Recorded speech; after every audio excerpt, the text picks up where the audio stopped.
जुर्म की जंजीरें बोलेंगी जब जब, अपराध के अंधेरे जबड़े खोलेंगे जब जब, तब तब खौफ के सन्नाटे के खिलाफ हम करेंगे ऐलाने जंग। नमस्कार, मैं हूं श्रवण तंबोली और आप देख रहे हैं गुनाह। डराती वारदात और गुनाह की गर्मी से पिघलते जज्बात की पूरी तफसील आज के इस बुलेटिन में आपको दिखाएंगे।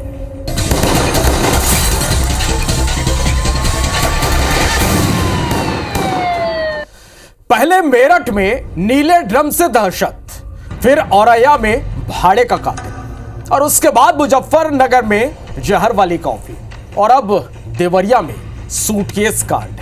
पतियों के साथ बेवफाई और बेरहमी की ये दास्तानें लगातार बढ़ती जा रही है। लेकिन वो कहते हैं ना कि जालिम कितना भी शातिर क्यों ना हो, एक चूक तो हो ही जाती है। इस रिपोर्ट को आप देखिए।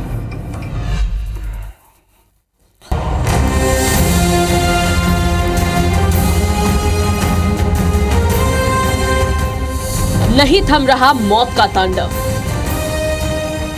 पत्नियों की बेवफाई, पति की जान पर आई। ड्रम, जहर के बाद अब सूटकेस कांड। यूपी के देवरिया में रविवार सुबह तरकुलवा क्षेत्र में एक किसान जब अपने खेत में पहुंचा तो वहां एक ट्रॉली बैग पड़ा था। किसान को शक हुआ तो उसने इसकी सूचना पुलिस को दी। सूचना मिलते ही पुलिस मौके पर पहुंची। आसपास का इलाका बैरिकेड कर दिया गया। ASP Arvind Verma dog squad और फॉरेंसिक टीम के साथ मौके पर पहुंचे। ट्रॉली बैग खोला तो सभी दंग रह गए। उसमें युवक की 2 टुकड़ों में लाश थी। कमर से सिर तक के हिस्से को प्लास्टिक में लपेटा गया था। कमर से पैर तक का हिस्सा बोरे में था। सिर पर धारदार हथियार से हमले के निशान थे। इस बात की जानकारी लगते ही इलाके में हड़कंप मच गया। पुलिस ने पूरा बैग चेक किया, लेकिन शिनाख्त हो पाए ऐसा कुछ नहीं मिला। एएसपी की निगाह ट्रॉली बैग में लगे बारकोड पर पड़ी। ये बारकोड एयरपोर्ट पर एंट्री के वक्त लगाया जाता है। पुलिस ने तुरंत एयरपोर्ट के अफसरों से बात की। कोर्ट की डिटेल से शव की शिनाख्त नौशाद के रूप में हुई। पुलिस नौशाद के घर भटौली गांव पहुंची तो पत्नी रजिया ने पति के लापता होने की कहानी सुनाई और जोर जोर से रोने लगी। पुलिस ने घर के अंदर तलाशी ली तो सारी तस्वीर साफ हो गई।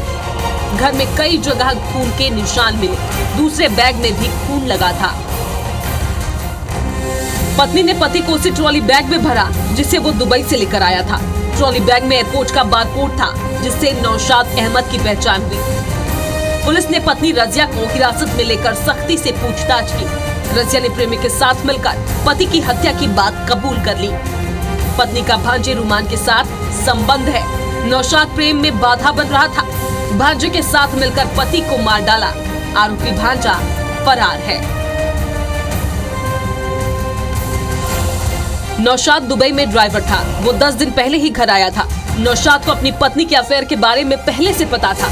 इसे लेकर गांव में पंचायत भी हुई थी और तय हुआ था कि रजिया सुधर जाएगी और अपने प्रेमी रुमान से नहीं मिलेगी। लेकिन नौशाद के दुबई जाते ही वो फिर मिलने लगी। अब जब नौशाद घर वापस आया तो उन्हें ये दूरी बर्दाश्त नहीं हुई। रजिया ने शनिवार रात को नौशाद को खूब नशा करवाया। जब नौशाद नशे में चूर हो गया तो उसने प्रेमी को बुलाया। पहले नौशाद की गला दबाकर हत्या की गई। शव की पहचान ना हो इसलिए नुकीले हथियार से क्षत विक्षत किया गया। पत्नी रजिया और प्रेमी रुमान ने शव को बड़े सूटकेस में भरा। बड़े सूटकेस में भी शव नहीं आया तो शव के 2 टुकड़े कर दिए।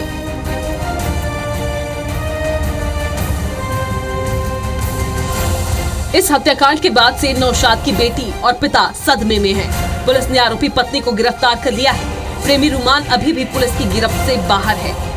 पुलिस ने केस दर्ज कर आरोपी की तलाश शुरू कर दी है, लेकिन पत्नी की बेवफाई और पतियों के कत्ल का सिलसिला लगातार जारी है, जिससे न सिर्फ मर्दजात डरा हुआ है बल्कि अब दूसरे रिश्तों में भी खटास आ रही है, क्योंकि भरोसा मौत की वजह बन रहा है।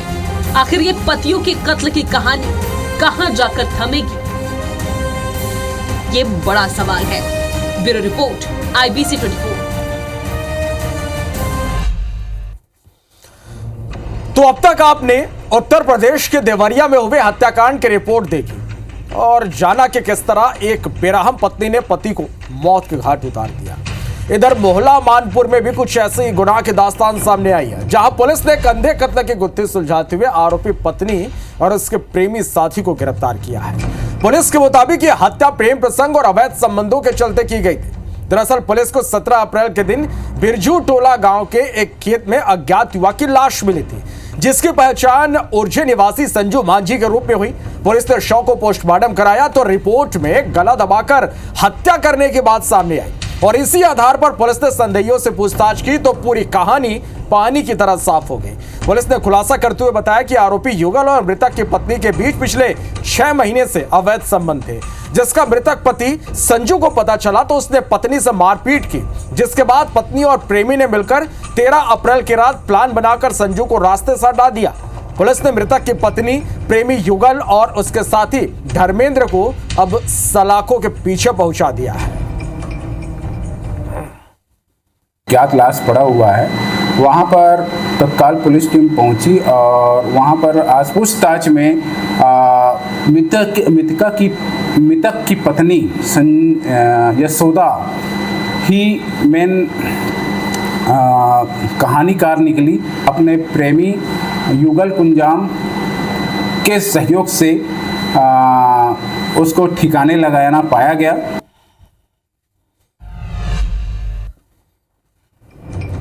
कहते हैं दुनिया में हर मर्ज का इलाज है, मगर शक का कोई इलाज नहीं। बिलासपुर में एक पति ने बेवफाई के शक में कुछ ऐसा किया जिससे पूरे इलाके में सनसनी फैल गई।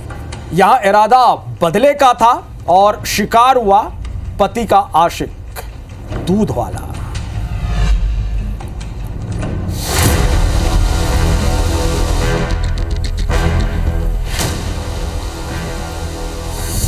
उसके बदले के 23 बार,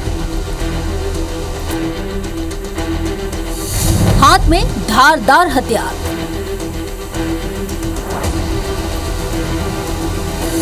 पति पत्नी और दूध वाला।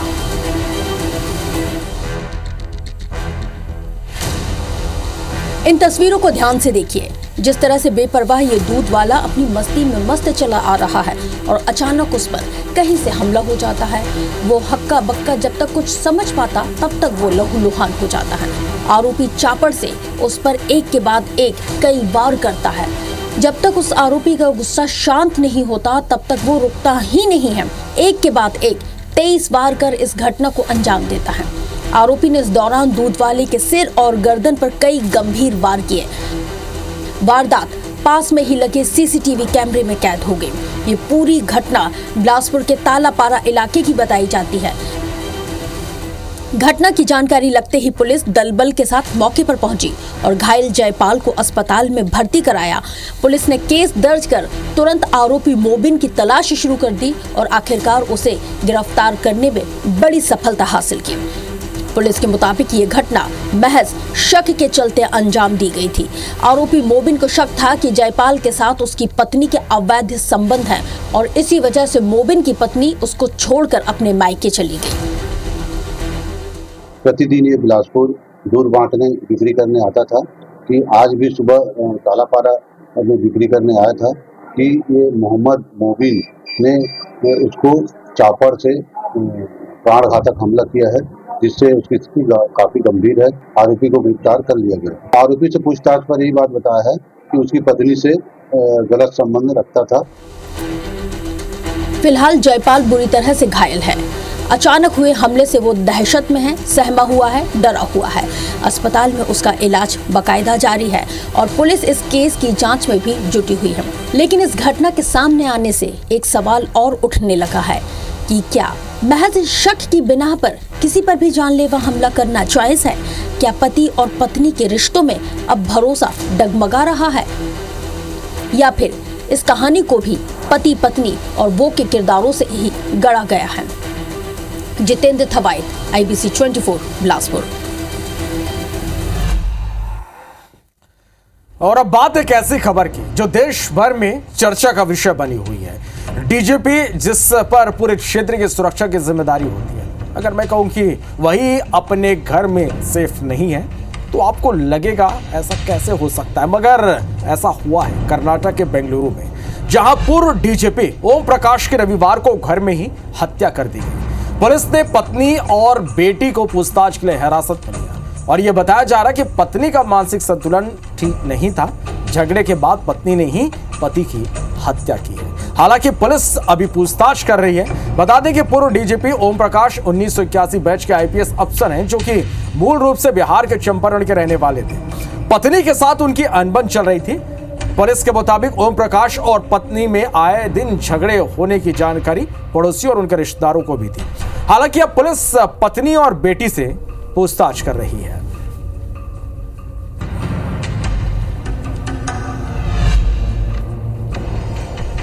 जशपुर के बगीचा थाना क्षेत्र से एक हैरान करने वाला मामला सामने आया, जहां एक पति ने अपनी 10वीं पत्नी की हत्या कर दी। मामले का खुलासा तब हुआ जब ग्रामीणों को जंगल से बदबू आई और उन्हें एक महिला की सड़ी गड़ी लाश मिली। ग्रामीणों ने इसकी सूचना पुलिस को दी। पुलिस ने जब मामले की जांच शुरू की तो पता चला कि पति ने चोरी के शक में हत्या कर शव को ठिकाने लगाया, जिसके बाद पुलिस ने आरोपी पति को गिरफ्तार कर सलाखों के पीछे भेज दिया।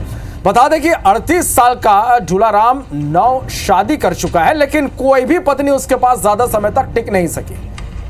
10वीं शादी सही चल रही थी, लेकिन कुछ दिन पहले उसकी पत्नी शादी से सामान चोरी कर भाग गई। पति को यह करतूत पसंद नहीं आई, फिर उसने पत्थर से कुचलकर पत्नी की हत्या कर दी और शव को जंगल में ठिकाने लगा दिया। क्योंकि अपनी पत्नी का हत्या का आरोपी है, ये हत्या करके फरार हो गया था। इसे पुलिस ने हिरासत में लिया, पूछताछ किया और इसने अपराध स्वीकार कर लिया। इसके खिलाफ 103 बीएनएस की धारा के तहत मामला पंजीबद्ध कर लिया गया है। इसे न्यायिक रिमांड पर जेल भेजा जाएगा। कपड़ा और चावल 7 किलो लगभग चावल था, इसको लेके ये भाग रही थी और तेल 1 लीटर का डब्बा था। इसके बाद हमारे मम्मी बोला कि बहू ने चुरा के भाग रहा है, तो हमको लगा गुस्सा, तो ये रोपा की आरी बोलते हैं, वही जगह पहुंचाया। कोई नहीं था, हम पत्थर से उसको मरने लगा, इसके बाद ख़त्म कर दी। तो आजकल इश्क का नशा लोगों में इस कदर हावी है कि वह रिश्तों को कलंकित करना भी नहीं छोड़ रहे। ताजा मामला छतरपुर के नौगांव थाना क्षेत्र का है, जहां 3 बच्चों की मां अपने मायके पक्ष के भतीजे के साथ भाग गई। मामले को लेकर पीड़ित पति अपने बच्चों के साथ थाने पहुंचा, पत्नी की गुमशुदगी की रिपोर्ट दर्ज कराई। पीड़ित पति के मुताबिक पत्नी का 6 महीने से भतीजे के साथ अफेयर था। पीड़ित ने बताया कि उसकी पत्नी 2 लाख के जेवरात और 50,000 रुपए नगद लेकर फरार है। मामले में पुलिस ने केस दर्ज कर तलाश शुरू कर दी है। घरवाली मेरी भग गई है, आकाश के साथ भगी है। उसने धमकियाँ भी दी है मेरे को कि जान से आपको मार दिया जाएगा। न बच्चों को रखती थी न कुछ, और 50,000 रुपये ले गई है और पूरा गहना ले गई 2 लाख रुपए का। ये गई है, उसके चाचा ने भी धमकी दी है कि आके हम झगड़ा करेंगे आप लोग से। पुलिस से यही उम्मीद है कि उस लड़के को पकड़ा जाए, जहाँ से जल्दी से। फरियादी ने जो तथ्य रिपोर्ट में दर्ज कराया है और जो उससे इंटरोगेट किया है, उसके आधार पर जो तथ्य निकल कर के आया है, निश्चित रूप से उसने संदेही का डिटेल दिया हुआ है। तो हम उस तथ्य को भी संज्ञान में लेकर के आगे प्रोसीडिंग करेंगे, कार्रवाई करेंगे। मध्य प्रदेश में एक के बाद एक कई साइबर फ्रॉड और डिजिटल अरेस्ट की खबरें हैं। चर्चा का हमेशा ये विषय बनती रहती है, लेकिन ग्वालियर में हुए डिजिटल अरेस्ट कांड को पूरे पुलिस महकमे ने चैलेंज की तरह लिया और लेना भी जरूरी ही था, क्योंकि ये एमपी का सबसे बड़े डिजिटल अरेस्ट में से एक था। और इस कांड में सिर्फ ठग गैंग नहीं, बल्कि बैंक के अफसर और कर्मचारी भी शामिल थे। आखिर ये पूरा माजरा क्या है, इस रिपोर्ट से आप समझिए।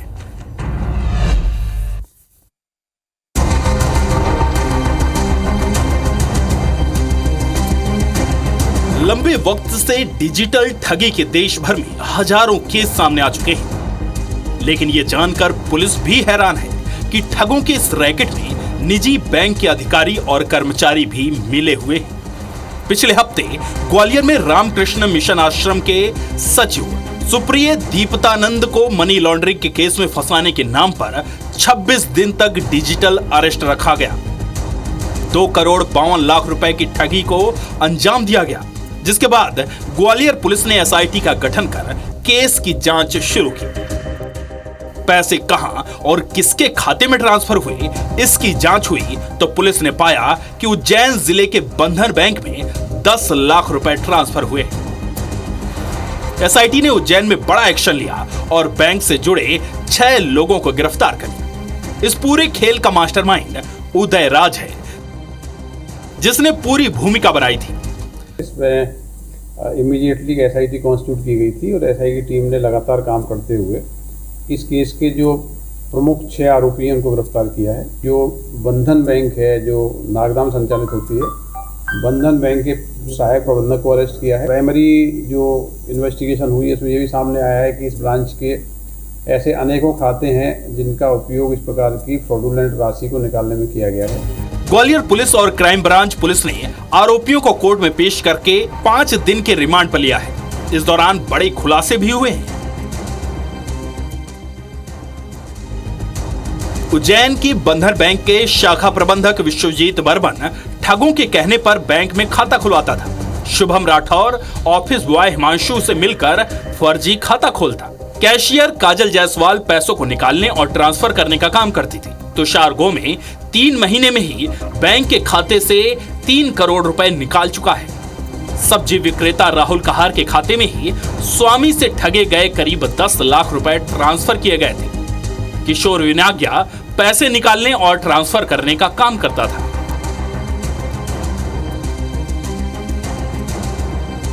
ग्वालियर एसपी के मुताबिक बंधन बैंक से देश के अलग अलग राज्यों में पैसा ट्रांसफर हुआ है। 8 राज्यों के करीब 10 अकाउंट में पैसे ट्रांसफर हुए हैं। अब अकाउंट होल्डर के नाम सामने आए हैं, जिन्हें आरोपी बनाया जा रहा है। बंधन बैंक के कर्मचारी जरूरतमंद लोगों को पैसे का लालच देकर अकाउंट खुलवाते और उसके बाद पासबुक और एटीएम कार्ड अपने पास ही रख लेते थे। फ्रॉड के माध्यम से जो राशि का ट्रांसफर हुआ था वो करोड़ों में थी और वो राशि 8 राज्यों के 10 अकाउंट्स में ट्रांसफर हुई है। उन अकाउंट के डिटेल भी निकाले गए हैं। तो कुल मिला के बहुत सारी ब्रांचेज की जानकारी मिली है जहां पे ये पैसा ट्रांसफर हुआ, जहां से निकाला गया। बहरहाल ग्वालियर पुलिस साइबर एक्सपर्ट्स और क्राइम ब्रांच की टीमें अब मणिपुर, केरल, उत्तराखंड, असम, मध्य प्रदेश, उत्तर प्रदेश, महाराष्ट्र, राजस्थान, दिल्ली और पश्चिम बंगाल के बैंक खातों की तलाश में जुट गई हैं। इन खातों के जरिए ठगी की रकम को ट्रांसफर कर छुपाया गया है। अब तक कई बैंकों के अकाउंट की पहचान की जा चुकी है जिनमें पैसा घुमाया गया, जिसमें सबसे ज्यादा 1 करोड़ 30 लाख रुपए की राशि इलाहाबाद में इंडसइंड बैंक में एक कंपनी के खाते में ट्रांसफर की गई है। यह खाता प्राइवेट कंपनी के नाम पर है, जिनको गिरफ्तारी करने के लिए टीम डेरा डाले हुए है। नासिर गौरी, IBC 24, ग्वालियर। तो गुनाह में आज के लिए बस इतना ही। एक छोटे से ब्रेक ले यहां पर रुकते हैं।